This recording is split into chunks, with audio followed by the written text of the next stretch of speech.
Hey everyone, welcome to my travel vlog. मैं हूँ नेहा और मैं निकल गई हूँ अपनी अगली विदेश यात्रा पे। पहले हम जाएंगे ओमान, ओमान से कतर, कतर से बहरीन और फिर बहरीन से ही हम इंडिया वापस आ जाएंगे। मैंने पहली फ्लाइट ली दिल्ली से मस्कट के लिए, जिसका फेयर मुझे पड़ा 10,500 रुपए, जिसमें बैगेज लिमिट थी सिर्फ 7 किलो का कैबिन बैग। ओमान पहुंच के तो सबसे पहला काम हमें करना था वो था रेंटल कार लेना। एयरपोर्ट अराइवल पे ही आपको बहुत सारे ऐसे शॉप्स दिख जाएंगे जिसमें आप कार रेंटल ले सकते हो। They have variety of cars, तो आप अपनी चॉइस के हिसाब से कार ले सकते हो, उसी के हिसाब से उसका रेंट डिसाइड होता है। क्योंकि ओमान का पब्लिक ट्रांसपोर्ट इतना अच्छा नहीं है, इसलिए आपके पास कोई और ऑप्शन बचता ही नहीं। कुछ बसेस जो चलती भी हैं उनकी फ्रिक्वेंसी इतनी कम है कि आप टाइम पे कहीं पर पहुंच ही नहीं पाओगे। तो यहाँ पे आप सेल्फ ड्राइव वाली रेंटल कार या फिर कार विद ड्राइवर भी ले सकते हैं। तो अगर आप सेल्फ ड्राइव कार ले रहे हैं तो आपके पास इंटरनेशनल ड्राइविंग लाइसेंस जरूर होना चाहिए। तो हमें मिल गई है टोयोटा करोला, जिसका रेंट हमें पड़ा है 13 ओमानी रियाल पर डे। हम वहाँ पर 3 दिन थे तो हमें लगभग 42 ओमानी रियाल पड़ा, जिसमें कुछ टैक्सेस भी इंक्लूडेड थे। अदर देन दिस एक डिस्टेंस की भी लिमिट है। अगर आप 600 किलोमीटर से ज्यादा ड्राइव करते हो तो आपको एवरी एक्स्ट्रा 10 किलोमीटर पे 50 पैसा पे करना पड़ेगा। अनलाइक इंडिया, यहाँ पे स्टीयरिंग व्हील आपको लेफ्ट हैंड साइड में मिलेगा, जिससे थोड़ा डिस्कम्फर्ट भी होता है, मगर थोड़े टाइम बाद एडजस्टमेंट हो जाता है। सुबह लगभग 7:30 बजे हमारी फ्लाइट लैंड हुई थी। उसके बाद इमिग्रेशन, कार रेंटल, ये सब निपटाते हुए बज गए 11। धूप आप देख सकते हो कितनी तेज हो गई है और भूख भी तेज लग गई थी, तो हमने सोचा रूम में चेक इन करने से पहले कुछ खा लेते हैं। तो रास्ते में मिल गया हमें एक शॉपिंग मॉल, तो हम यहीं पे आ गए। बाहर इतनी तेज धूप और इतनी गर्मी है कि अगर आप कार से बाहर निकलते हो तो छींकें आनी स्टार्ट हो जाती है। और यहाँ के मॉल और कॉम्प्लेक्सेस इतने ठंडे हैं कि एकदम तेज धूप से जब आप अंदर आते हो तो अच्छा तो बहुत लगता है, मगर सर्द गर्म से सर में दर्द हो जाता है। ओमान में छोटे बड़े कई मॉल्स हैं, लेकिन आप नोटिस करोगे कि कोई भी मॉल 2 मंजिल से ऊपर का नहीं है। कुछ तो ग्राउंड फ्लोर पर ही खत्म हो जाते हैं, किसी किसी में फर्स्ट फ्लोर भी हो सकता है।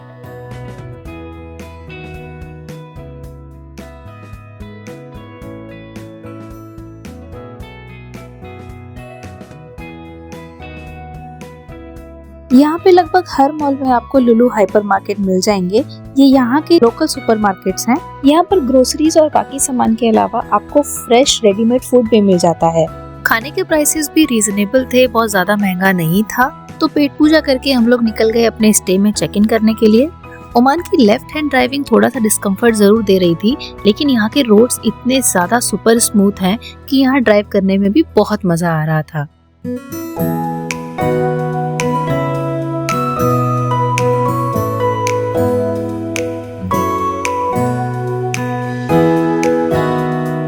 ये लो जी, आ गए हम हमारे एयरबीएनबी के स्टे में। कार को बाहर ही पार्क कर दिया था।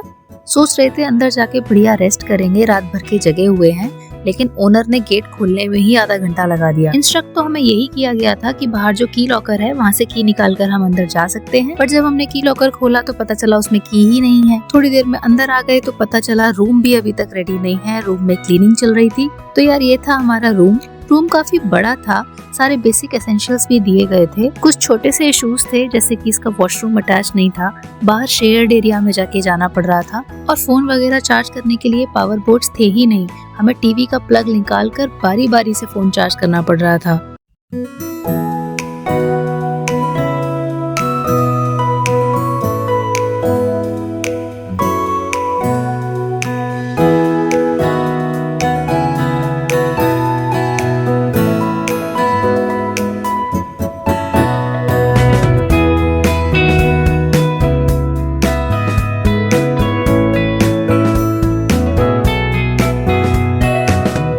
बस अंदर जाके किया थोड़ी देर रेस्ट, वैसे भी अभी बाहर जाके घूम नहीं सकते थे इतनी तेज धूप में।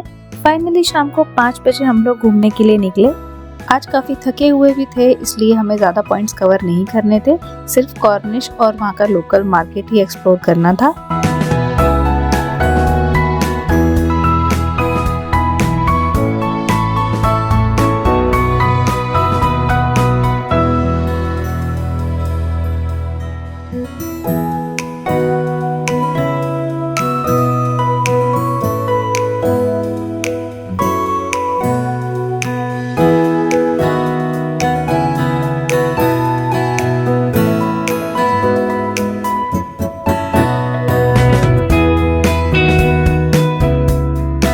तो सबसे पहले हम आ गए हैं कॉर्निश पे।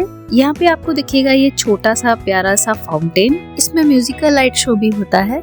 दिन में तो ये एरिया एकदम खाली रहता है क्योंकि धूप ही इतनी तेज होती है कि कोई आता ही नहीं, पर शाम होने पर यहाँ अच्छी रौनक हो जाती है। एरिया काफी हैपनिंग सा लगता है। टूरिस्ट के साथ साथ यहाँ लोकल्स भी अपनी पिकनिक वगैरह करने के लिए आते रहते हैं।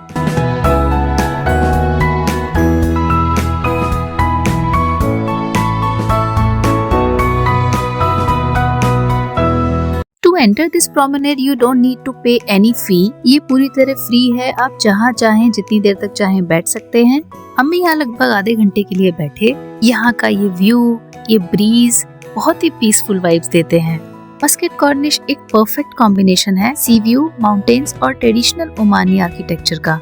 As I said, day time में तो काम रहता है, लेकिन रात के टाइम पूरा एरिया लाइट से चमक उठता है। हम थोड़ा लेट हो गए, अदरवाइज यही कॉर्निश सनसेट के टाइम और भी खूबसूरत लगता है। थोड़ा टाइम कॉर्निश में स्पेंड करके हम लोग आ गए मथुरा सूक की साइड। थोड़ी ही दूर चलने पर सूक का एंट्री गेट आ जाएगा।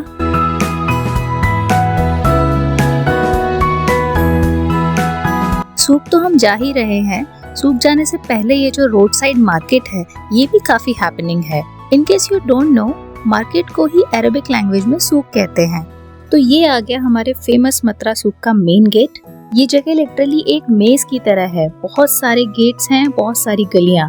इसमें आपको मिलेंगी पुरानी ट्रेडिशनल शॉप्स, नैरो लेन्स और हर कॉर्नर से आती एक अलग सी खुशबू।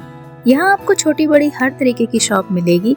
हर शॉप पे कुछ ना कुछ यूनिक भी मिलेगा, जैसे कि colourful lamps, silver jewellery, handmade carpets और ट्रेडिशनल कैप्स भी।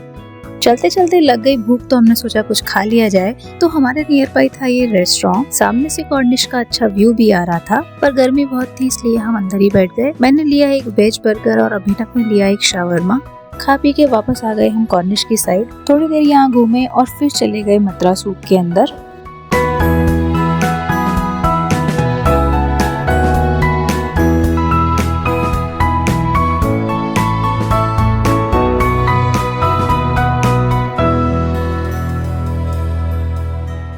अभी हमने पूरा सूक कवर नहीं कर पाया, इसलिए हम दोबारा सूक में आ गए। जैसे कि मैंने बताया, सूक बहुत ही बड़ा है। इसमें बहुत सारे गेट्स हैं, बहुत सारी गलियां हैं जो अभी तक हमने एक्सप्लोर नहीं की थी। होम डेकोर हो या फैब्रिक, बच्चों के खिलौने हो या चप्पलें, आपको सब कुछ यहाँ पे बहुत आराम से मिल जाएगा और रीजनेबल प्राइसेस में। ये देखिए, ये है सूक के अंदर का चौराहा। मतलब आप समझ रहे हो, मार्केट इतना बड़ा है कि इसके अंदर भी एक चौराहा है।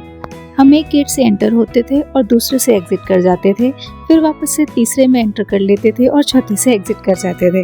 और एक बात, आप इस मार्केट में खूब अच्छे से बार्गेनिंग कर सकते हैं। अगर आपके बार्गेनिंग स्किल्स अच्छे हैं तो आपको एक्चुअल में बहुत अच्छी डील मिल सकती है। साथ ही साथ अगर आप इंडियन हैं तो आपको ओमान में इंडियन खाने की कोई दिक्कत नहीं आएगी। वेजिटेरियन हो या नॉन वेजिटेरियन, खाना यहाँ पे बहुत ही जायकेदार और रीजनेबल प्राइसेस में मिल जाता है।